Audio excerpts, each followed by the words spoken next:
Ապ խնդրում եմ թող մասնագետ կանչենք էլի, Ինչից ես որոշել, որ ես մասնագետ չեմ։ որտեվ դու մասնագետ չես։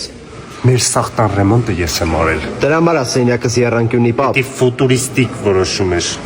Արի ես ներկվող ու ճկվող աբոյներից վերցնենք, տակից որ պատը չկճակի, էսի կպահի էլ, ինքը ճկվողա չի ճկվի։ Իսկ կարող է անենց ռեմոնտ անես, որ չճաքի պատը։ Չէ, արի ես աբոյներից վերցնենք, ինքը ներկվող ճրական բան, մենք կամ ես Versace կուզես, Versace։ Այս պրես գրանիտից կդնենք, համ պոլին, համ պատերին։ Պապա ոնց ես կպցնելու։ Ինքը կներուշի չի։ Չէ, պա, դրա համար հատուկ բան կա։ Քեզ լամինատել ա պետք, բայց ոնց որ ստեղ չկա։ Հեսա պապ դե մտա։ Արիվ շոտեկի մասնագետ կանչենք էլի։ Էսի ես գիտեի, բերգյակալա մինչև 48 ժամ ճրական։ Պայ դու չգիտեիր, կարդացիր, վրեն գրած է։ Ես գիտեի էսի։ Ուր։ Գնում եմ մասնագետի բերեմ։ Արա սա հեչմիածին ինպես ռեմոնտ անող չկա։ Հա, ճիշտ ես ասում, քո նման վատ ռեմոնտ անող չկա։ Լավն էր։ Չէ, նկատի մի հատ անցրին էր։